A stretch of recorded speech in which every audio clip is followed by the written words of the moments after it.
At this time, it's my pleasure to introduce to you your second featured speaker of the day. This is an individual who's very unique in many ways, not the least of which is the fact that he hails from Yazoo City, Mississippi, and he's made an incredible name for himself in personal motivation of people. His name is Zig Ziglar. He's the recent author of a book entitled See You at the Top, which interestingly enough is now being taught in many, many schools throughout America. Zig Ziglar is a man who's done an incredible job of programming the thinking of many, many people in a positive manner. He's one of those individuals who also, fortunately, has an incredible track record. His background, frankly, is sales. And he was number 2 in a sales organization of over 3,000 salespeople nationally, and number 1 in a sales organization of over 7,000 salespeople nationally. He has won everything from Lincoln Continentals to dollars in contests for his production, which he attributes to his own attitude and his ability to get out and get the job done based on that attitude. At this time, ladies and gentlemen, I'd like to ask you to join me in giving a warm welcome for your second featured speaker from Dallas, Texas, who will cover a topic called Biscuits, Fleas, and Pump Handles, Mr. Zig Ziglar.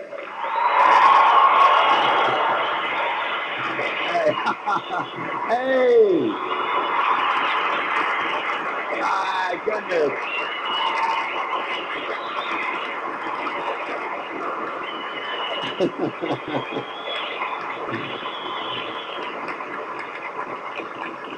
Well, I'll tell you, I wish the folks from Yazoo City could see me now. I was coming in on the plane this morning from Oklahoma City, which is generally the way I fly. And I was seated next to an old boy, and I couldn't help but notice that he had his wedding band on this finger, which is a little unusual to say the least. And I commented on it. I said, "Friends, you got your wedding band there on the wrong finger." And he said, "Yeah, I married the wrong woman."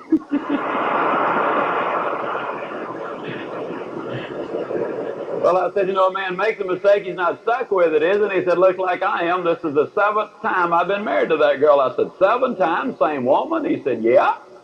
I said, "Well, how does that happen?" He said, "Well, every time I get a little behind in my alimony, she just repossesses me."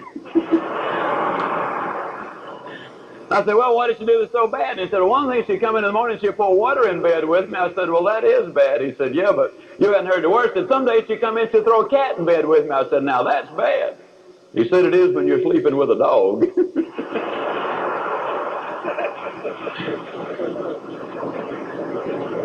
Mr. B called a meeting, had all of his people together. He said, "I noticed that some of you are coming to work late. I noticed some of you are leaving early. I noticed that some of you spend too much time on a coffee break, some too much time on a lunch break." But he said, "Now, you know, maybe that's not your fault. Maybe that's my fault. Maybe I've not provided the leadership for you. Maybe I've not set the kind of an example for you that I should have been setting, so I'm going to change that." He said, "I'm going to start coming to work early. I'm going to leave late. I'm going to take short coffee breaks, short lunch breaks." Oh, it was a kind of speech that would really give you that old rah-rah spirit for everybody. Do or die for old universal you kind of a thing, you know. Well, his intentions were good. About 4 days later, though, he was out at a local country club. He became engrossed in a business conversation. He forgot about that little speech, and he forgot about the time also.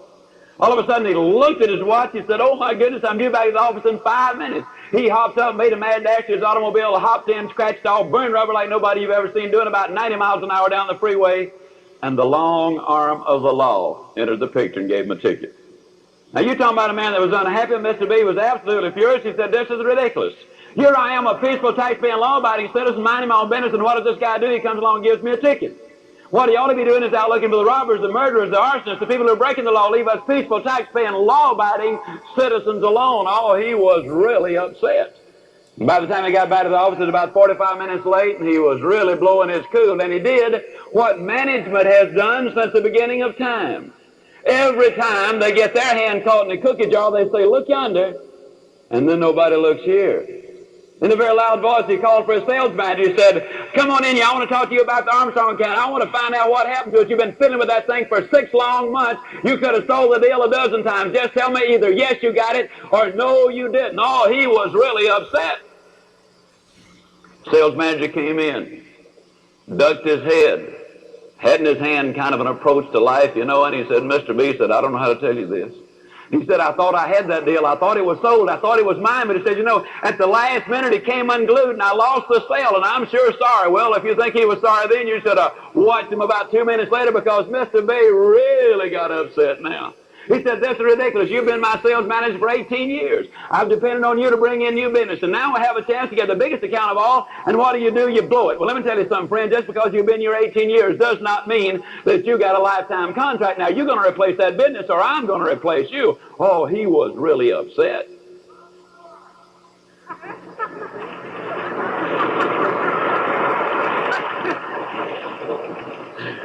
I'll tell you, I guess, you know, I do go about 280 words a minute with gust up to about 550, and I guess that is a little fast.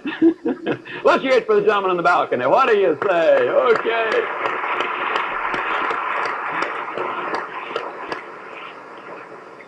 So he goes storming out of the office, muttering under his breath, this is ridiculous. For 18 years I've been running this company. I'm the only one that knows what's going on around here. Why, if it hadn't been for me, the company would have gone broke 10 years ago. And now he uses this cheap method. He fires me just because, or threatens to fire me, just because I missed out on one lousy sale. This is ridiculous. This absolutely is not fair. Oh, he was really upset. Called his secretary in. He said, you remember those 5 letters I gave you this morning? Have you gotten them out yet, or have you been piddling around with something else? She said, no, don't you remember you told me that the Hilliard account took precedence over everything else, and I've been working on the Hilliard account. No, I have not had time to work on those letters. Oh, if you think he'd been upset before, you should have seen him now. He really hit the ceiling again. He said, you know, you've been here 8 years, and that does not give you license to stay forever. I told you that I wanted those letters out. I want them out today, and if you cannot get them out, I'm going to get me somebody that can. Oh, he was really upset. But if you think he's upset, you should have seen the secretary. She goes storming out of his office. She slams the door behind her back, muttering under her breath, this is ridiculous. Why, for 8 years I've been running this company. If it hadn't been for me, they'd have gone down the tube a long time ago. Why, nobody around here knows anything about how to run a company except me. And now he threatens to fire me because I cannot do 2 things at once. This is absolutely ridiculous. And besides, as much as I know about him and him fire me, this is ridiculous. Oh, she is upset. She walked out of the switchboard operator's desk. She said, I got 5 letters. I want you to get them out. Now, no, ordinarily this is not your job, but you don't do anything anyhow but sit out here and occasionally answer the telephone. I'm going to tell you this one time and one time only. I want you to get these letters out, and if you can't get them out, I'm going to get me somebody that can. Oh, she was really upset. But if you think she's upset, you should have seen that switchboard operator. She about hit the ceiling. This is ridiculous.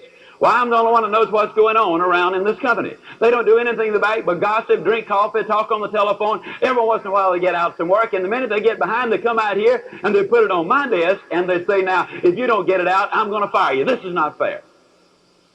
But she got the letters out. She got home, she was still upset. She walked in the front door, she slammed the front door behind her, she walked in the den, and the first thing she saw was a 12-year-old son laying there on the floor watching television. The second thing she saw was a big rip right across the seat of his breeches. She said, son, how many times have I told you?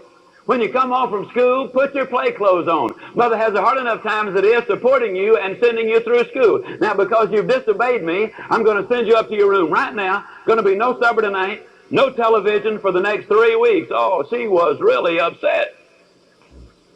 But if you think she is upset, you should have seen that little boy. He hopped up, started running out of the den, muttering under his breath, this is terrible. I was doing something to my own mother. It was an accident. Could have happened to anybody. Doesn't even give me a chance to explain. This is not fair. And about that time, his tomcat walked in front of him, which was a mistake. Boy gives the tomcat a big old boot and said, you get out of here. You've probably been up to some no good yourself. Now, folks, if you think about it just for a moment, that tomcat was the only creature that could not have altered that series of events. And if you think about it for that much more time, wouldn't it have been so much better if Mr. B had gone directly from the country club to the switchboard operator's house and just kicked that cat himself?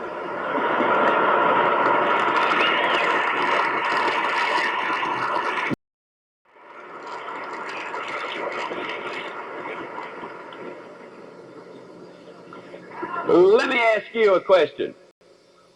Whose cat have you been kicking recently? Let me ask you another question.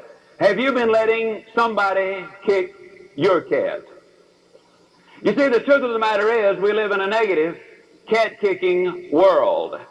And the only difference between the bum on the Bowery and the superintendent of your school, the only difference between the bum on the Bowery and Dr. Norman Vincent Field, the only difference between the bum on the Bowery and the most successful individual in your company, the only difference between the bum on the Bowery and the mother of the year is the way they react to the negative situations of life.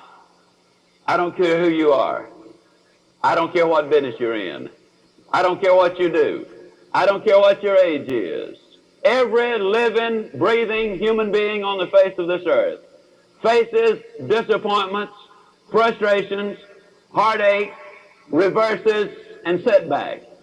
But the difference in our success, whether we make it or fail to make it, is the way we react to the negative situations of life. The question, my friends, is how do you react to the negative? Did you ever go in a restaurant for a cup of coffee and sit there and sit there and sit there, and finally you very timidly say to the waitress, "Miss, could I have a cup of coffee?" And she said, "Can't you see I'm busy? I'll get you as quickly as I can." How do you react? Do you say, "Well, you don't have to bite my head off about it, do you?" You ever check out of a restaurant? Or you ever check out of a motel, and the night clerk or the clerk just takes your head off? Can you understand that it's got nothing whatever to do with you, but somebody probably stopped by and kicked his cat just before you got there? Did you ever have a good day out in the world working? I mean, everything was good. People were courteous. They were thoughtful. They were polite and considerate. Everything went your way. And you get home in the evening, you know, you're whistling and you're singing, and you call out to your mate, "Hi, honey, how you doing?" "What do you mean, how am I doing? You're supposed to have been here an hour and a half ago. If you've been putting out what I've been putting out with, you would be in a bad mood too. Come on back here and tell me what you've been doing." Can you understand that it's got nothing to do with you? Somebody's been kicking the mate's cat all day long. The question is, how do we react to the negative situations of life? I'm going to make the contention, ladies and gentlemen, that if you have direction in your life, that if you have goals in your life, that you will react positively to the negative situations of life. You're going to be able to understand that a little setback is not the whole ocean front, but rather it is the pebble on the beach. Let's talk about those goals just for a moment. I want to ask you a question. Have you got your goals clearly defined, written down, laid out, so that you can identify them specifically? You know definitely what it is that you want, where you're going, how you're going to get there. Did you realize that only 3% of the American people have defined their objectives? I want to talk about that a great deal because I'm persuaded beyond any doubt that goals are an absolute must. But I want to say to you there are three basic reasons why people do not set those goals. Number one, they've never been sold. Oh, they've been told, but they've never been sold. I'm flat going to sell you, my brothers and sisters, on why you got to have them. Number two, they have never been shown how to set those goals. We're going to cover that. And the third reason they do not have their goals is that there's a certain amount of fear involved in an individual. You see, when you say, "This I'm going to do," and then you don't, you have been wrong at the top of your voice. And most people simply do not want to be wrong at the top of their voices. That's one of the reasons for many years as a sales manager. Many times I would be talking to my salespeople, and I'd try to get them to make commitments. And how many times would I have a person say, "Well, I know what I'm going to do, but I'm not going to stand up there and tell everybody else because I hate these smart alecks that are always sounding off about what they're going to do, and then they don't do it. Now, when I reach my goal, then I'll tell you what I was going to do." What they're really saying is, "Brother, I'm scared to death I ain't going to make it, and I'm not about to tell you about a failure that's on the way for me." You got to have goals. Can you imagine Sir Edmund Hillary, the first man to scale Mount Everest, the tallest mountain in the whole world. Can you imagine him climbing down off that high mountain and a reporter coming up to interview him and saying to him, "Sir Edmund, tell us, how did you climb the tallest mountain in the whole world?" Do you believe he said, well, I was just out walking around.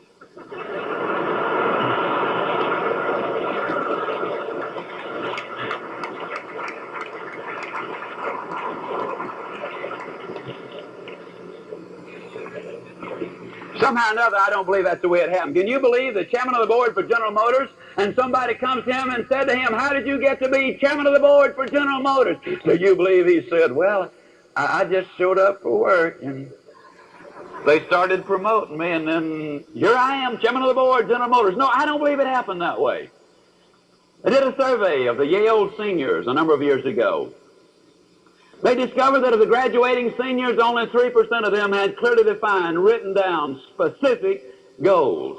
20 years later, they did another survey of those seniors who had graduated. They discovered that the 3% had accomplished more than the 97% who did not have those goals. What about you? Have you got your goals? Are you a wandering generality, or are you a meaningful specific? A number of years ago, Jean-Henri Fabre, the great French naturalist, conducted a series of experiments with some processionary caterpillars. They're so named because they follow each other in a procession.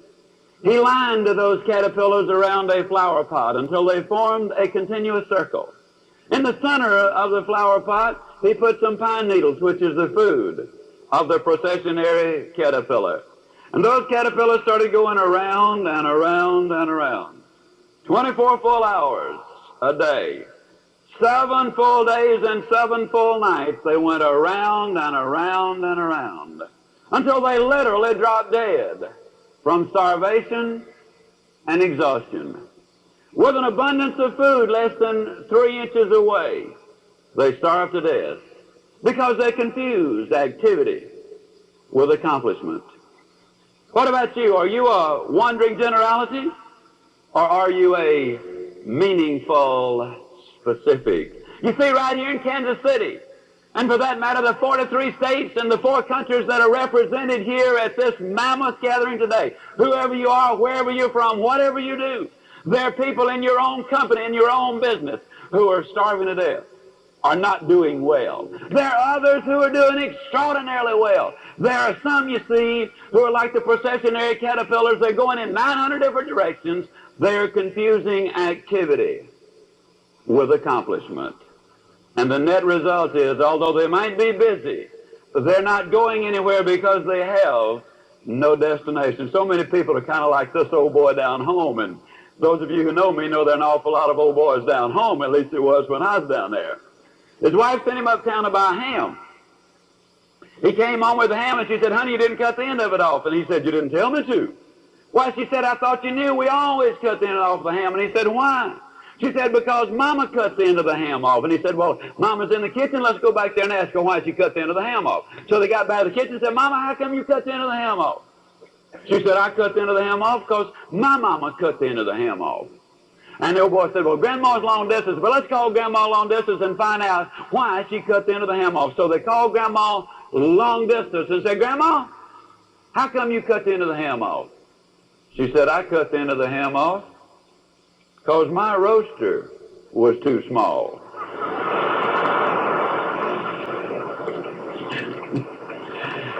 See, there's so many people who don't have any reasons. Now, Grandma had a reason. What about you? Have you got a reason, or are you a wandering generality? You can't make it as that. You got to be a meaningful specific. Some of you folks here today might recognize the name of Howard Hill, the greatest archer that ever lived. He was a good Alabama boy, died a couple of years ago. Howard Hill won 286 consecutive archery tournaments. He was never beaten in competition. He killed a Cape buffalo, the Bengal tiger, the bull elephant with a bow and arrow. As a youngster, I have seen Howard Hill from 50 feet. I saw these in newsreels. Take his bow and arrow, and he would split the bullseye perfectly in the center. And then he would take the next arrow, and he would literally split that first arrow with the second one. An amazing demonstration of skill. So when I make this next statement, you're undoubtedly going to raise your eyebrows a bit. You see, I've never shot a bow and arrow except my son's 30-pound pull, which is not exactly a professional bow. But I could spend 20 minutes with any one of you in this audience today. And at the end of 20 minutes, I would have you hitting the bullseye more consistently than Howard Hill hit it the best day of his career. Provided, of course, we blindfolded Howard Hill and turned him around a time or two to confuse him, and you kind of snicker, and some of you smirk and say, well, that's the silliest thing I ever heard, Ziglar. How in the world could a man hit a target he could not even see? Excellent question. I think here's one that's equally significant. How can you hit a target that you do not have? Have you got one? Are you a wandering generality, or are you a meaningful specific? Will you go to work tomorrow because that's where you were yesterday? And if that is the reason you go to work tomorrow because that's where you were yesterday, you won't be as good at it tomorrow as you were yesterday because you're 2 days older and no closer to getting to your destination. You got to have them. It's as difficult to reach a destination you do not have as it is to come back from a place you've never been. 3, 4, 5, or 6 years ago, I was flying over Niagara Falls. Had never flown over the falls from the air before. We were at about 28,000 feet. The aircraft was almost deserted. And the captain of the aircraft came over the intercom and he said, for those of you who have never seen Niagara from the air, you should go to the left-hand side of the aircraft and look down because it's a magnificent sight. And so, never having seen it, I went to the left-hand side of the aircraft. And even though we were 28,000 feet, which is over 5 miles, even though by then we were an additional 5 miles in distance, 10 miles away, watching those 3 million gallons of water per minute falling down 180 feet, hitting the rocks below, you could get a feeling of the enormous power of Niagara. And then my mind turned backwards in time. For thousands of years, trillions of tons of water had fallen, hit the rocks below, dissipated into the distance, utilizing only a minute potential, a fraction of the potential that was there. And then one day a man came along with a plan. And he looked at the falling water and he thought to himself, you know, if we were to take a portion of this water and harness it, if we were to aim it at a wheel and get that wheel to turning, we could generate hydroelectricity, and that's exactly what he did. And since then they've generated trillions of kilowatt hours of electricity. And with this electricity they've built homes and schools and factories. They've paved highways, they've educated children, they've raised crops, they've built hospitals, they've healed the sick, they raised the standard of living, they created industry, and it came about because one day a man came along who had a plan. What about you? Have you got a plan? Are you a wandering generality, or are you a meaningful specific? I started writing this book of mine some 3 years ago. And incidentally, you're considered underprivileged until you own this book. I highly recommend it. It's now in its 5th printing. It's been translated into Braille. It's now going into 2 foreign languages. It is being taught in a lot of the schools around the country. And I started writing this book. I wrote such words as you can go where you want to go. You can do what you want to do. You can be like you want to be. And as I wrote those words, I got to confess to you, I held it out there and I said to myself, now, Ziglar, that's pretty good. As a matter of fact, I got to talking to myself, which is perfectly all right. It's all right even to answer. But if you ever catch yourself saying, huh? You know, to the answer, you got a problem. Well, I heard myself saying, huh, a couple of times because, you see, I had to hold the book way out because between me and the book was 41-inch waistline and 202 pounds of Ziglar. And as I wrote the words, you can be like you want to be, the thought occurred to me that one of these days maybe you and I might cross paths. And I could just imagine you coming up to me and saying, Ziglar, you believe what you write? And I was going to say, man, yeah. And then you might say, you believe everything you write. And I was going to say, sure do. And then I could imagine you poking me in that 41-inch waistline and saying, Ziglar, are you really the way that you want to be? And then I was going to have to kind of back up a little bit, and I was going to have to say, Cabot, well, you know, us authors, we do have to take a little literary license every once in a while. And then I could imagine somebody saying, in other words, Ziglar, you lied about it. Now, wait a minute, friend.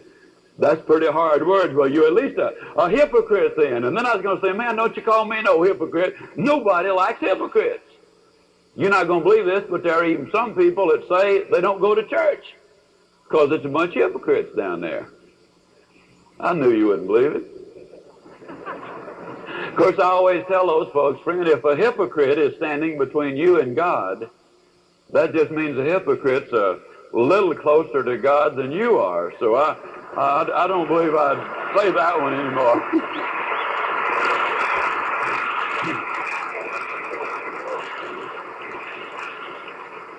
I get the tickle of the people who say they'd read the Bible, but they don't understand it. Of course, I don't think it's the part they don't understand that bothers them. You'll notice God speaks very clearly. I bet you've already observed he didn't call them the 10 suggestions, didn't you? I mean, about as clear as you can get. So I was writing those words, you know, you can be like you want to be, and then it dawned on me, I better do something about me. You see, my boy was 8 years old at the time. And I believe every father ought to be able to whip his children until they're 12. And the rate I was going, I wasn't even going to be able to catch mine, much less whipping. But the straw that broke the camel's back, that redhead of mine kept telling me to hold my stomach in, and I already was. So I knew I had to do something. I went down to Cooper's clinic. Now, Cooper wrote the book, Aerobics. When you see people out jogging around, you know that Kenneth Cooper had an influence on that man's running. He wrote the book, Aerobics. And so I went down for that 5-hour examination. It's quite an examination. First thing they did was took 2 quarts of my blood. Well, it looked like 2 quarts. I tell you, they filled so many little vials there, I thought they were opening a branch of the blood bank right then and there. And then they dunked me in a tank of water 3 times, completely submerged me, and the purpose was to determine the percentage of body fat that I had. And when I got through, they told me that I was 23 and 9/10% pure lard. And then they put me on one of those treadmills, and on the treadmills, you know, you walk and walk and walk and walk, and the further or the longer you can walk, the better your physical condition. Well, I could see the little meter over there, and the worst one was horrible. I was determined I was going to get out of horrible. Made it by 4 seconds. And then the young doctor called me, and Dr. Martin was doing the analysis, you know, and he had all of his facts. 202. Brother, I made a commitment, I'll guarantee you. I put my money where my mouth was in a whole lot of different ways. So I knew I had to do something, so I took that 37 pounds divided by 10. And I found out all I had to do was lose 3 7/10 pounds a month. Now that's easy, isn't it? That's not even a pound a week. Man, I knew in my mind I wouldn't have any difficulty at all losing 3 7/10 pounds a month. As a matter of fact, I was so confident that I'd lose 3 7/10 pounds a month that was no trouble at all. I was so certain of it that I didn't even bother to get started the first 28 days.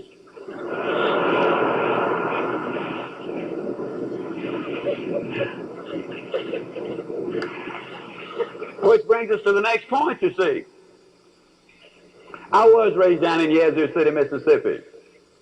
We live next door to some rich folks. Now, a lot of folks today are claiming to be from Yazoo City just kind of as name droppers, but I really am.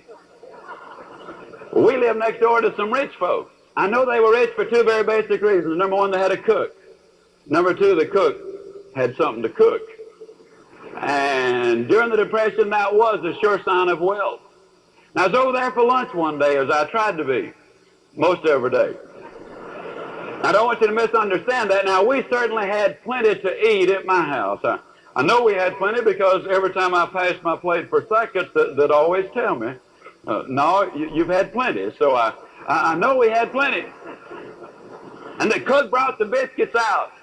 This is not an exaggeration. Those biscuits were no thicker than my wristwatch. I looked at those biscuits. I said, Maud, what in the world happened to your biscuits? She reared back, gave that big old tummy laugh, and said, well, I'll tell you about those biscuits. She said they squatted to rise. But she said they just got cooked in the squat. Hey, you know somebody that gets cooked in the squat? You know somebody that says, well, you know, just as soon as the kids get out of school, man, I'm going to get out there and I'm going to tear this business up. Then the kids get out of school, they say, well, you know, I didn't realize it, but now I got to take them everywhere. Wait till they get back in school. And when they get back in school, they say, well, you know, we got a winning football team this year, and I got to support the team. I mean, that's my duty. And wait till that football season is over, then I'm really going to get after it. After football season, they say, well, you know, it's so close to Thanksgiving and Christmas and New Year's and the Super Bowl. Wait till after all of those events are over, then, man, I'm really going to get after it. After that, they say, well, you know, it's the cold now, and it's snowing, and the sleet's coming down. Wait till the weather lightens up a little bit, then I'll really go. When the weather lightens up, they say, well, you know, it's been a long, hard winter, and I played no golf, had no chance to go fishing, done no work out in the yard. Wait till I do some of that, then I'll really get at it. Then they say, well, you know, Easter is here now. Wait till after Easter. After Easter, they say, well, you know, the kids are almost ready to get out of school. Wait till after the kids get out of school. But that's where we came in, wasn't it? See, if you wait till Aunt Matilda moves out, or John gets on the day shift, or the interest rate drops a point, or you trade in the old clunker, if you wait until outside events take place before you start doing something with your life, you're going to go through life as a wandering generality. And you'll never realize the enormous amount of potential that's inside of you, and that's the tragedy. See, man was designed for accomplishment. He's engineered for success. He's endowed with the seeds of greatness. I'll go to my grave convinced that God wants us to have good health, wealth, and happiness. I believe the natural state of affairs is to have those things. I get so amused sometimes that some of my Christian friends, they say, well, Zig, how do you reconcile all that talk about money with Christianity? And I always kind of laugh and say, well, it's easy. You know, I believe that God made the diamonds for his folks, not Satan's bunch. That's the way I feel about it. I believe that so long as money does not become your God, that you're morally obligated to earn large amounts of it. See, a lot of people don't have any money because they don't understand it. They talk about cold, hard cash. And my brothers and sisters, it's neither cold nor hard. It's soft and warm, and it feels good.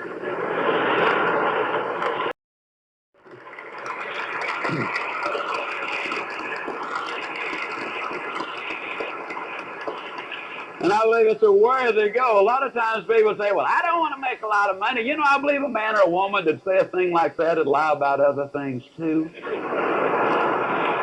Now, as a matter of fact, let me make certain we're communicating. You can get everything in life that you want if you'll just help enough other people get what they want. Let me give you some analogies or examples. Are you a salesman? If you're selling a product that solves a problem, you'll get what you want if you solve enough problems. Is that not true? If you're a sales manager, if you can inspire, enthuse, motivate the people in your organization to be more productive, then you're going to get what you want. You'll get a bigger override because you're helping your people get what they want. See, American Sales Training Association and Success Unlimited can get what they want if they can bring something to you that will help you get what you want. As a speaker, as a sales trainer, I get what I want if I can help you get what you want. You might say, well, Ziglar, what do you want? Well, obviously, I want to be invited back to Kansas City. Yeah.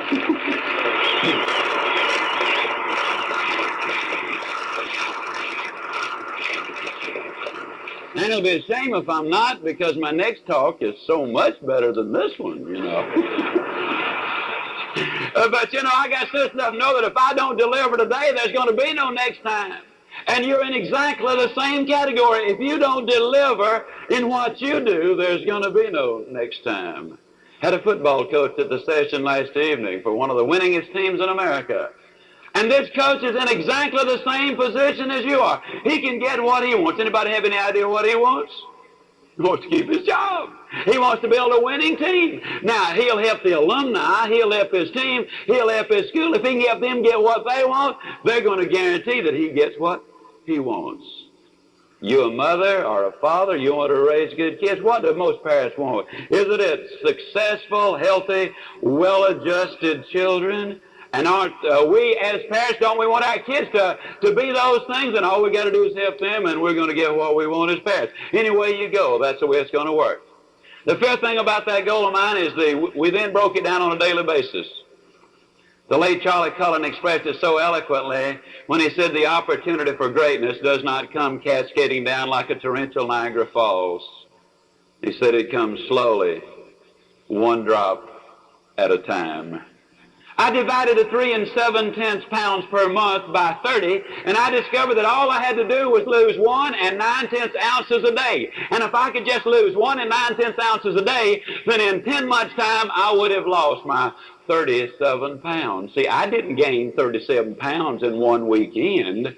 It is one more bite that done me in. And you see, that's true of life. It's the little things. Put them all together, and it makes a big difference. You can call a girl a kitten, she'll love you. Call her a cat, and you got a problem. Say she's a vision, you score all kind of points. Call her a sight, and you're in trouble. Or can you imagine a man saying to his wife, you know, honey, when I look into your eyes, the wheels of time just stand still. Now, that's beautiful. Can you imagine him saying, you know, honey, you got a face that'd stop a clock? You know?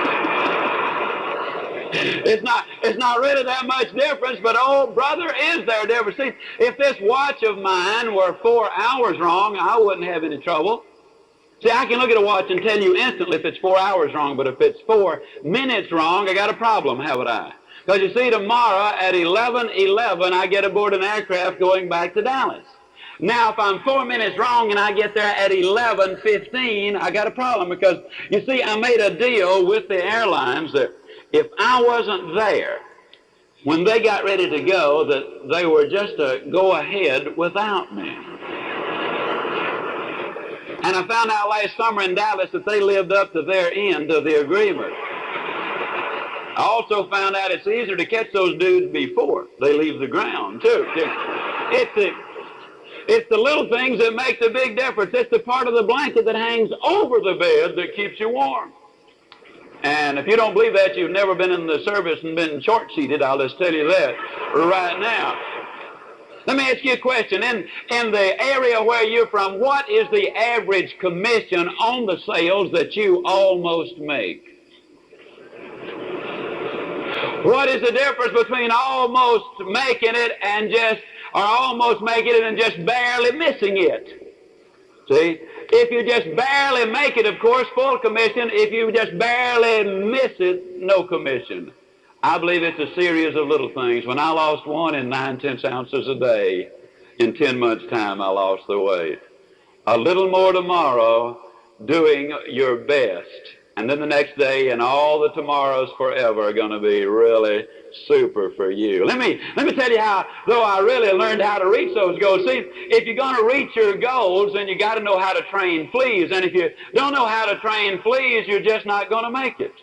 Could I see the number in this audience today, and I've never been more serious in my life, who do not know how to train fleas? Would you hold your hands high, please? Boy, I got here just in time. And I know you heard the one about the 2 fleas at the bottom of the hill, and one of them says, well, do we walk or take a dog? To make it a celebration. And I'm telling you, it has not been overrated. That's a good one. We're going to celebrate it again next year, as a matter of fact, if you want to know the truth. No, you don't pay the price, you enjoy the price. I'm just kind of curious at this moment, how many of you have noticed this pump sitting here on the table? Well, that's amazing. Virtually everybody has already seen it. You know, as a general rule, when I get aboard an aircraft with this pump, almost without exception, I am the only passenger that's got one. Never will forget, I got aboard an aircraft one day, and this little girl said, what's that? And I very flippantly said, it's a pump. She said, what do you do with it? And I said, I pump. She said, well, what does that plaque say? And I held it up, and she read it to Zig, America's #1 flea trainer. And I said, yeah. She said, are you a flea trainer? I said, I sure am. She said, how do you train fleas? And I said, well, when the aircraft is airborne, come back to my seat, and I'll tell you. We got airborne. I'd had a change of heart, and I explained to her that a flea trainer was a person who's driven from within, that a flea trainer jumped out of the jar. That once a person became convinced that what they were doing were morally right, and that it made a contribution, that they enjoyed doing it, and that it was a worthwhile service, that they went ahead, full speed ahead, and they did not let the negative people of life deter them from their objective if they knew that they were sound in their morals and in their thinking. And when I said that, the little girl leaned over and she kissed me on the forehead. And as she straightened up, there was just the trace of a tear in her eyes as she said, you know, you'll never be able to know how deeply pleased I am that I asked the question, and how grateful I am that you were courteous enough to answer it. She said, you know, all of my life I've wanted to be a stewardess. And I've only been one a short time. But she said, you know, I've been so miserable as a stewardess because my family brings unbelievable pressure to bear on me to get me to come home. And she said, I love the work. I enjoy serving people. And she said, to tell you the truth, today was to have been my last day. My bags are packed. They're aboard this aircraft. I was going home. But then she stood straight and tall and strong as she said, but I've changed my mind. She said, what I'm doing is right, and I love it, and I'm a good stewardess. I'll make a contribution. She said, I'm going to be a flea trainer. I've never seen the little girl since. I perhaps never will. But it had an impact on my life. You see, everywhere we go, I don't care who we contact, who we see, or how briefly it might be, we can either influence them positively or negatively. And if we ourselves are optimistic and enthusiastic and positive, then our chances, our opportunities for service are multiplied 100-fold. And yes, again, you can get the things in life that you want if you'll just help the others. I believe personally this pump over here says the things that I have been attempting to say all afternoon. I believe this is the story of life. I believe this pump's the story of America. I believe this pump is your story. I believe if you'll listen to what this pump has to say, that you will agree that the moments I've spent with you have been well spent, or would have been well spent if I told you nothing except the story of the pump. So listen while the pump talks to you for a moment. I got a couple of good friends down in South Alabama. The names are Bernard Haygood and Jimmy Glenn. They were out riding through the South Alabama foothills one day, and they got a little thirsty. It's hot in South Alabama in August, and they saw this old abandoned farmhouse. Bernard was driving. He pulled behind the farmhouse, and there was this old abandoned pump. He hopped out of the car, he ran over, and he grabbed the handle, and he started to pump.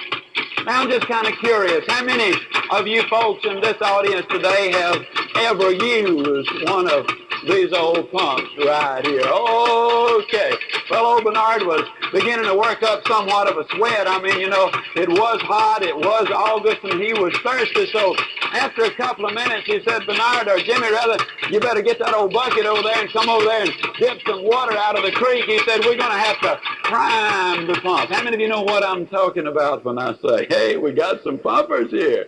That just means you got to put something in here before you get something out here. You see, so many people stand in front of the stove of life and say, stove, now give me some heat. Then I'll put some wood in you. So many times the secretary says, boss, give me a raise. Then I'll start coming to work on time. So many times the salesman says, make me the manager, and then I'll really show you what I can do. Oh, it's true, I've been a miserable failure as a salesman, but make me the manager because I need to be in charge. What they're saying is, reward me, and then I'll perform. But life doesn't work that way. The farmer will tell you that before the seed can come up, you got to put it in the ground. You got to prime the pump.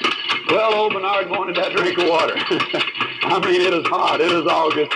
And I can just imagine him visualizing that good, cool water, you know, coming out of that ground. And he was really working on that pump. But like I say, in South Alabama, it gets awful hot and always. He said, you know, Jimmy, I just don't believe it's in the water down there. Jimmy said, yes, it is, Bernard. You know, in South Alabama, the wells are deep, and we're glad they are. Because you see, in the deep well, you find the cool, the clean, the sweet, the pure, the best tasting water of all. You just have to do a lot of pumping to get it. And isn't he really talking about life when he says that? Isn't it true that the objectives in life that are really worthy are those objectives that we've got to do a lot of work on? Isn't it true that the boy or the girl who says no to most opportunities to go out, aren't they the desirable ones when we start seeking that mate to spend that life with? Isn't it true that the opportunities that are real opportunities are those that we have to be willing to make the contribution and prepare and plan? And isn't it true that the football team that wins is a football team that does a lot of pumping beginning in spring practice and then summer and fall, getting in condition? Isn't it true that the A student, the scholar, the one who gets the best marks, has been doing the preparing and the planning all along? Well, you know, that's the way it is with this pump. Old Bernard wanted that drink of water. I mean, it is hot, it is August, and he was just bound and determined to get it. But the question then comes up, just how much pumping are you willing to do in order to get that drink of water? And finally, old Bernard just threw up his hand and said, Jimmy, it just ain't no water down there. Jimmy said, don't stop, Bernard, don't stop. If you do, the water goes all the way back down, and then you're going to have to start all over. And isn't that the story of life?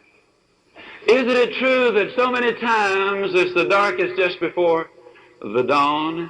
Have you ever worked on a math problem or a geometry problem or a calculus or physics or chemistry problem? Worked and worked and worked and worked and worked, and you just absolutely finally just threw up your hands, and who knows how close you were to the solution. You know, there's no way you can look at that pump and say, yep, just 2 more strokes and now we got the water. You see, the water might be 10 feet deep. There's no way a salesman can look into the head of his prospect and say, yep, all I need to do is use 2 more closes and then I'm going to make my sale. But this we know, my pumping friends, we know that if we pump long enough and hard enough and enthusiastically enough, that eventually the reward that always follows the effort will bring forth the reward.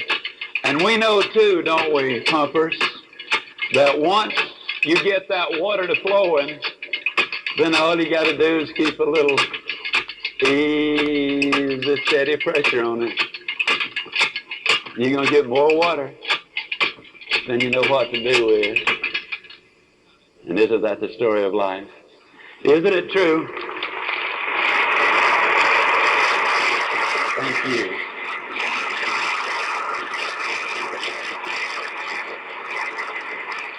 Isn't it true, ladies and gentlemen, that so many times it's the darkest just before dawn? And isn't it true that once we worked on those geometry problems and once finally when we get the answer we say, oh, why didn't I see it long ago? It just takes a little more pumping. You know why I like the story of my pump? I like the story of this pump, ladies and gentlemen, because you see, this has nothing to do with your age or education. It has nothing to do with whether you're black or white. It has nothing to do with whether you're Catholic or Jew or Protestant. It has nothing to do with whether you're male or female, old or young, extrovert or introvert, extremely well educated or relatively uneducated. Has nothing to do with whether you're tall or short or whatever. This is your God-given rights as free people. To work as long as you wish, as hard as you wish, and as enthusiastically as you wish to get everything in life that you really want out of life. I'm going to close this evening, and of course you got to understand now that when us Baptists say finally, that doesn't necessarily mean immediately. I'm going to close this afternoon by telling you a story which I personally believe says everything just about it that I want to say in life in one story. I think it reinforces what I've been talking about all the way through. And I want to tell you before I even start this story, how delighted that I have been to be a part of Kansas City today. My career as a speaker was launched in Kansas City 12 years ago. And I look back with the fondest of memories as to what your city has meant to me, because this was my first major address. Never forget it. Shared the platform with Elmer Wheeler, who's now dead, with Dr. Kenneth McFarland, with Charles Ross, with Senator Millward Simpson from Wyoming, and with Joe Batten, who spoke on management. Oh, it was quite an occasion for me, and today, of course, equally significant. To share the platform with Donnie Hudson as the Master of Ceremonies, and he and I do so much work around the country, as does Cabot Robert, who's on the platform with us. And of course, who wouldn't be thrilled to be a part of a program that had W. Clement Stone and Dr. Norman Vincent Peale, who's been my hero for so many years, and not to mention Paul Harvey. Oh, it's been an occasion. Let me conclude with this little story. When I was here 12 years ago, I was staying in the Mulebach Hotel. I finished on Saturday afternoon. I was living in Columbia, South Carolina, and I could not catch a plane back to my home that evening. I stepped into the lobby of the Mulebach Hotel after having been up to change clothes, expecting to go out for a lonely dinner. When I stepped off the elevator, I heard the booming voice of a man whom I've come to love, really, as a brother. His name was Bernie Lofchick. He's from Winnipeg, Canada. And this booming voice of his, he said, "Zig! Where are you going?" You could have heard him halfway over Kansas City. And I said, "Bernie, I'm going to dinner." He said, "Well, Zig, I'll make you a deal. If you'll go with me, I'll buy it." Well, I have a standard policy. When somebody offers to buy my dinner, I'll let them. So I said, "Okay, Bernie, let's go." We went to dinner, and because our backgrounds were so similar, both of us had lost our fathers when we were very young. Both of us had gone to work in a grocery store as children. Both of us had gotten in the cookware business at an early stage of our professional careers. We sat there and started talking. I said, "Bernie, you've certainly come a long way to attend a rally from Winnipeg, Canada." He said, "Zig, I certainly have, and it's been a tremendous experience. I've loved every moment of it." And I said, "Well, I hope you learned something, because you spent some dollars to get here." And he said, "Well, Zig, I did learn a tremendous amount," but he said, "You know, thanks to my son David, I don't have to worry about money." And I said, "Bernie, that sounds like a story. Would you share it?" And he said, "I'd be delighted." He said, "You know, Zig, when our son was born, our joy literally knew no bounds. Because we already had our 2 daughters. Now we had our son. The family was complete. But it wasn't long," he said, "before we noticed that something was wrong. Little David's head hung too limpid to the right side of his body. He drooled too much to be a normally healthy baby. But the family doctor said, 'Don't worry about it, he'll outgrow it.' But he said, 'You know, Zig, we did worry about it.' So we took him to another doctor, this time a specialist.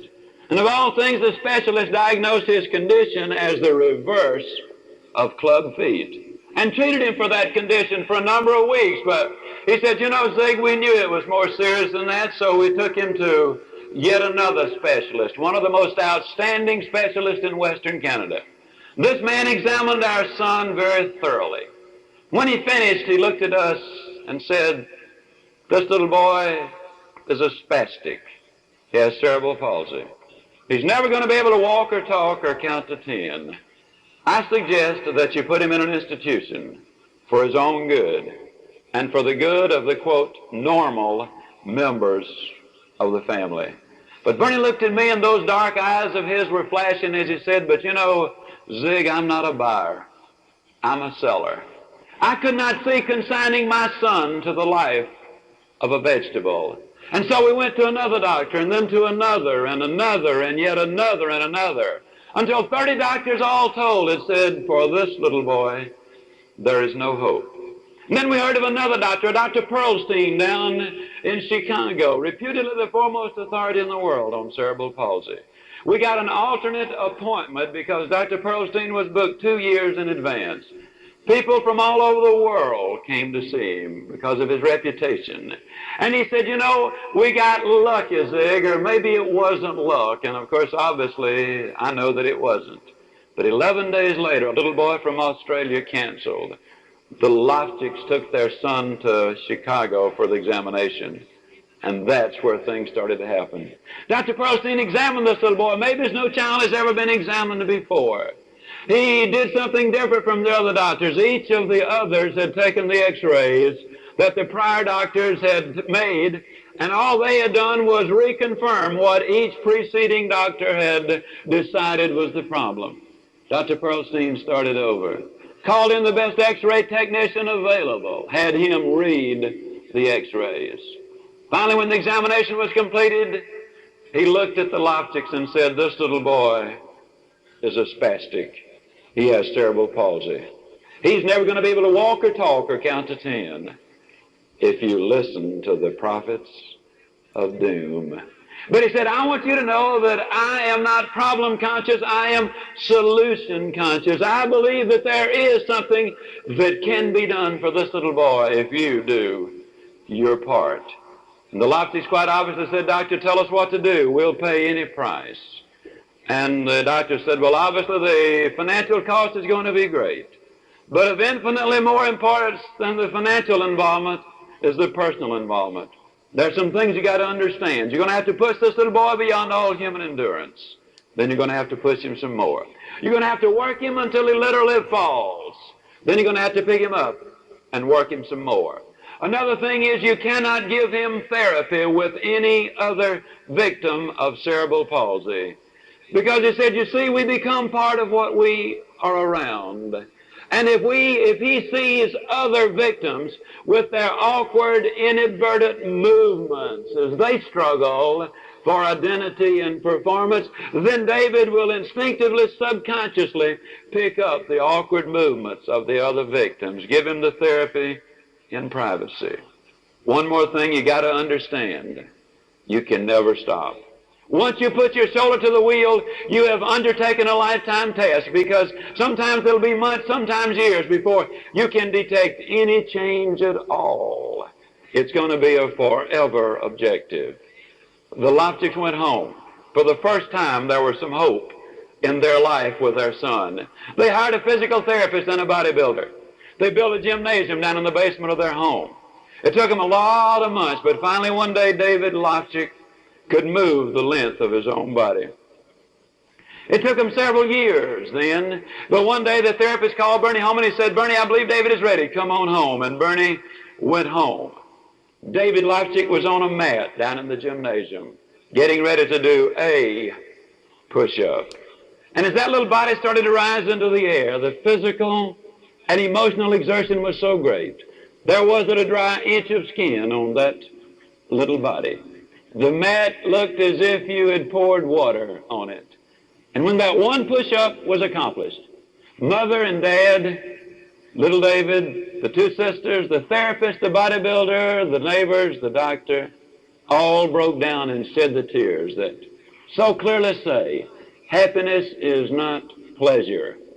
Happiness is victory. And the story, ladies and gentlemen, is even more remarkable when we understand that one of America's leading universities had examined this little boy and said there are no motor connections to the right side of his body. He has no sense of balance. He's never going to be able to walk. He's never going to be able to swim or to skate or to ride a bicycle. It will be extraordinarily difficult for him to ever even learn how to walk and stand. On October the 23rd, 1971, my wife and I flew to Winnipeg, Canada, to attend the bar mitzvah of little David Loptic. I wish you could have been there. I wish every living, breathing human being in the world could have seen at least a video of what took place that day as this little boy walked tall and straight and strong to the front of the synagogue to exchange the words that moved him into the profession of faith of his forefathers, moved him into the manhood of that faith. I wish you could have seen this little boy as he spoke clearly and distinctly. I wish you could have seen this little boy who, at that time, had done as many as 1,000 push-ups in a single day.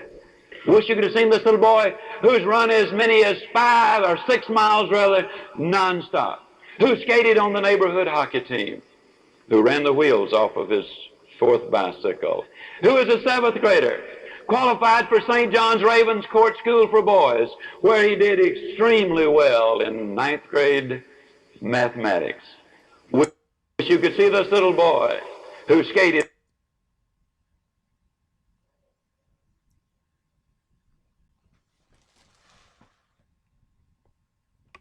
1974 qualified for an unrated $100,000 ordinary life insurance policy. Maybe as far only one before or since who has ever this particular thing. Wish you could see him. You could say 195 pounds with a barrel for a chest. Say that David Logic will be Mr. Manitoba. Simple, that he is the most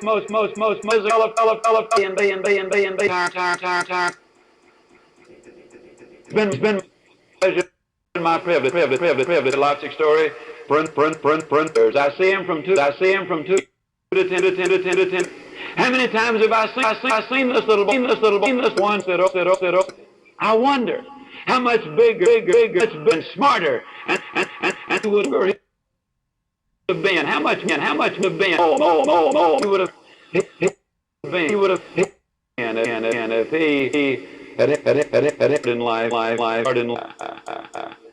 just normal health.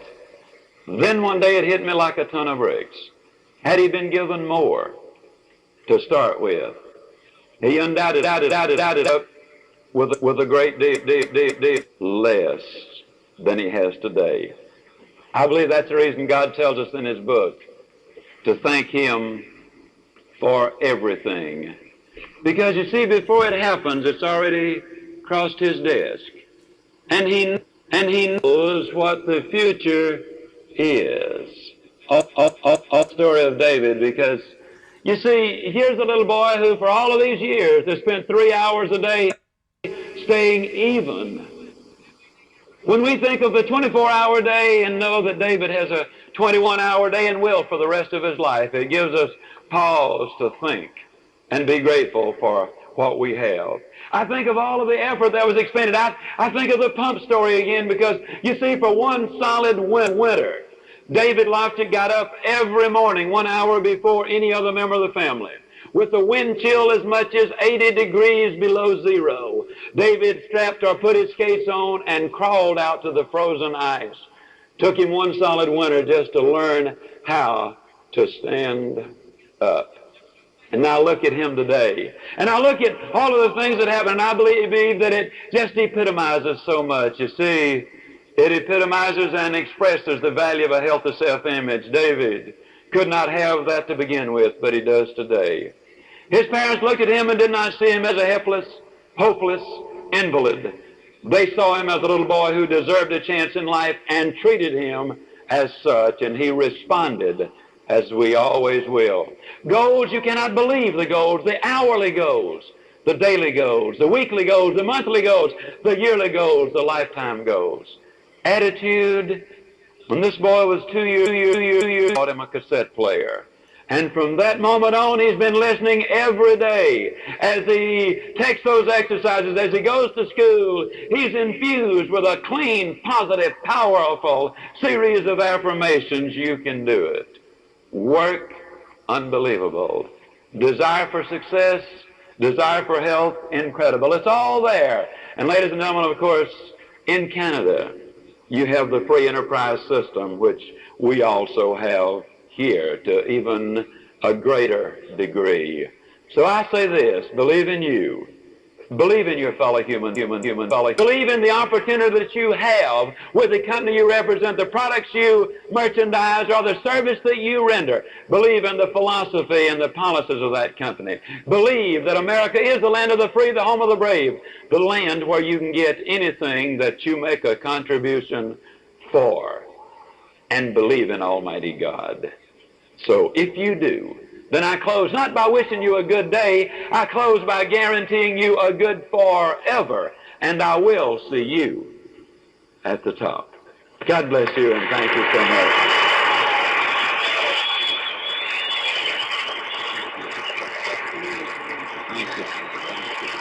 Thank you. Thank you.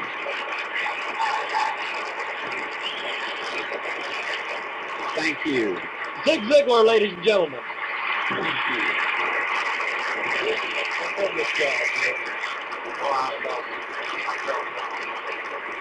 Tremendous.